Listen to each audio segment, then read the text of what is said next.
Salam hər kəsə, əziz izləyicilərimiz. Neçə vaxtdır ki, video olaraq ancaq KSG, BSG və sairələrini atırdım. Bugün də istədim ki, Azərbaycan dilindən bəzi qaydaların izahına baxaq. Bugün sizinlə birlikdə 8-ci sinifdən ilk bölmədən, yəni KSG 1-ə düşəcək olan sintaksiz məsələsinə baxacağıq. Sintaksizin qaydasına baxacağıq, daha sonra o necə işlənilir, daha sonra söz birləşmələrində necə olur, birləşmələrlə bağlı qeyd eləyəcəyik, mürəkkəb adlarla bağlı qeyd eləyəcəyik və daha sonra artıq keçəcək bir sintaktik əlaqə. Ona görə də sintaktik əlaqəyə qədər nə varsa, onları bugün istədim ki, sizə izah edim. İlk olaraq sizə nə edəcəm? Yadda saxlayın ki, sintaksiz Yunan mənşəli sözdür. Mənası birləşmə, tərtib deməkdir. Yazaq.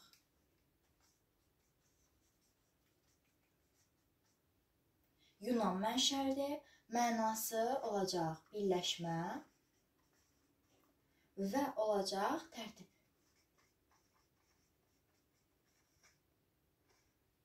Sintaktik olacaq Yunan sözü və birləşmə tərtib deməkdir. Sintaksizdə söz birləşmələri,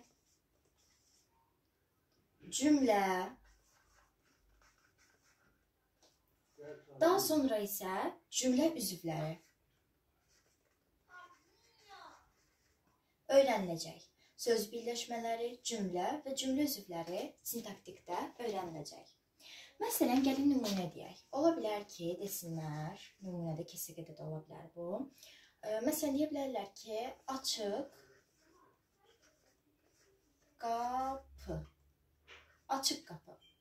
Burada olacaq açıq qapını nümunə olaraq deyə bilərik. Daha sonra ola bilər soyuq otaq. Soyuq otaq. Daha sonra qalan da məsələn belə artıq yazmağa ehtiyac yoxdur məncə. Məsələn, əlavə də biz deyə bilərik ki, məsələn, həmin vəziyyət, yazı yazmaq və s. nümunələri biz deyə bilərik. Bu oldu bizim ilkin mərhələdə öyrənəcəklərimiz. İndi keçirik əsas məsələyə. Söz birləşmələrinə başlayırıq. Deməli, yadda saxlayın ki, söz birləşmələri olacaq iki cür. Birincisi olacaq, deməli, sərbəst.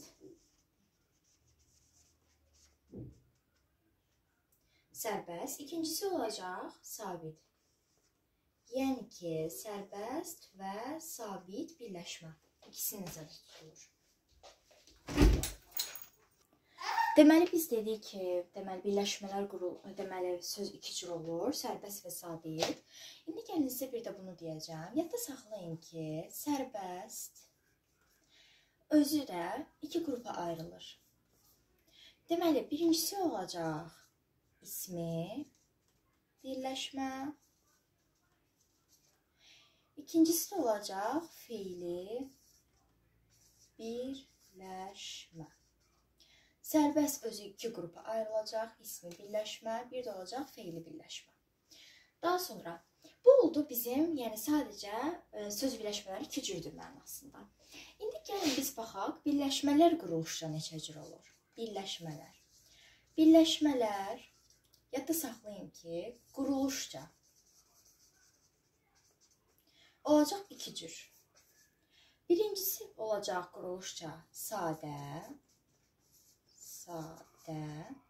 İkincisi olacaq mürəkkəb.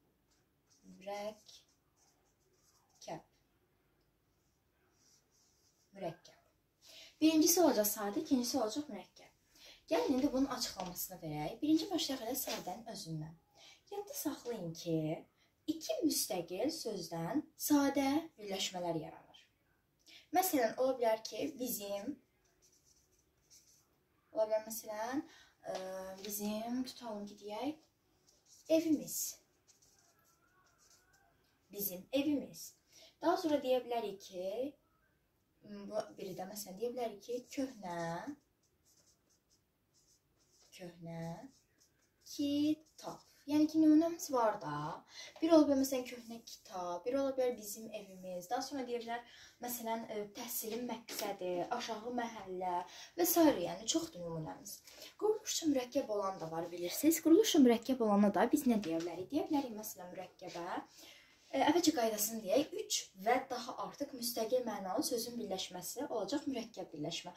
Sadədə oldu 2 müstəqil, mürəkkəbdə oldu 3 və ya daha artıq müstəqil. Məsələn, biz deyə bilərik ki, məsələn 3 və 3 dəndən artıq yazmalıyıq da, amma məsələn belə yazaq. Mənim tutalım ki, deyə bilərik kiçik qardaşım.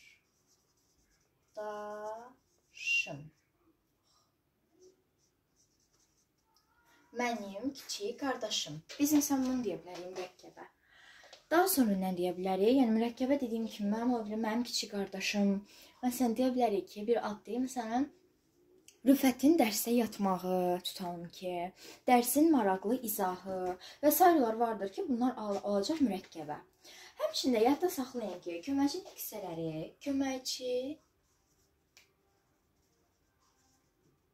nitq hissələri, artıq belə yazıram, köməkçi nitq hissələri. Yadda saxlayın ki, birləşmə yaratmış. Köməkçi nitq hissələri birləşmə yaratmış. Bunu hər zaman bir qayda kimi, yəni beyninizə həkk olsun. Kesigədə də falan görsəz, yadda saxlayın ki, bu deyil. Məsələn, deyə bilərik ki, buna nümunə olaraq, məsələn, bunu deyə bilərik ki, məsələn, deyə bilərik,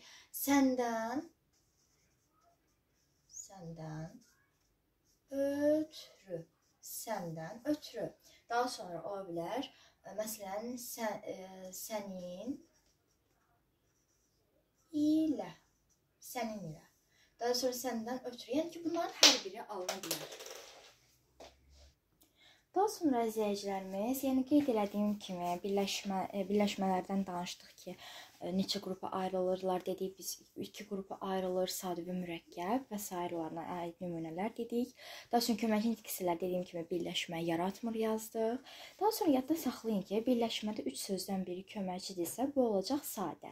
Yenə təkrar edirəm, birləşmədə 3 sözdən biri köməkçidirsə, bu olacaq sadə.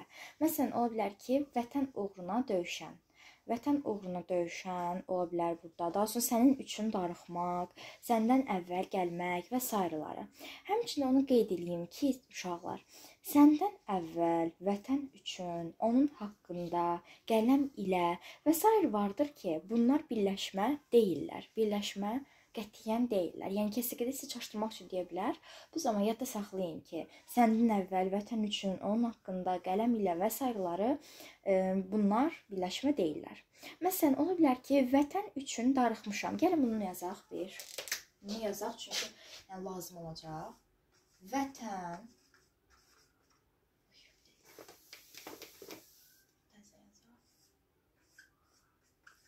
Vətən üçün, tutalım ki, deyək, məsələn, vətən üçün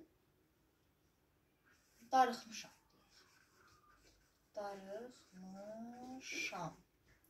Vətən üçün darıxmışam. Yadda saxlayın ki, burada vətən üçündəki üçünə görə bu olacaq sadə.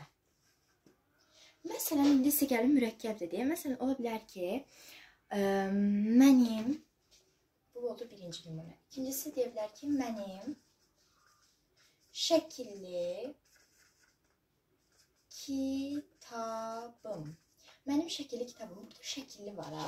Bu şəkillini gördünüzsə, siz bilin ki, bu olacaq nə? Mürəkkəb. Məsələn, vətən üçün, məsələn, sənin üçün darıxmışam, burada da üçün var. Məsələn, deyə bilər, mənim şəkilli kitabım, məsələn, orada da mürəkkəb olur. Yəni, burada yadda saxlayın ki, belə olur. Məsələn, deyə bilər ki, bir də məsələn, nümunə verər. Deyə bilər ki, səndən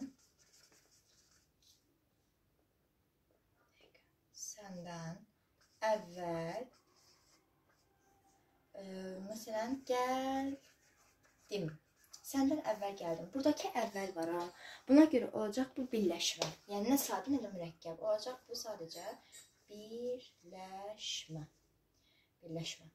Daha sonra bunu qeyd elədikdən sonra bir də onu deyə bilərik ki, hansında ki, məsələn, deyə bilərik olmaz. Məsələn, deyə bilər ki, tutalım ki, deyə bilər ki, dərsdən əvvəl. Dərsdən əvvəl heç birinə uyğun gəlməyəcək. Bunu sadəcə bir x kimi göstərək. Bir də nə deyə bilər? Deyə bilər ki, məsələn, deyə bilər ki, bizə görə. Bizə görə. Burada da eyni vəziyyətdə heç bir şey olmayacaq. Bir də məsələn deyə bilər ki, 6-cı nümunə olaraq da deyə bilərik ki, məsələn,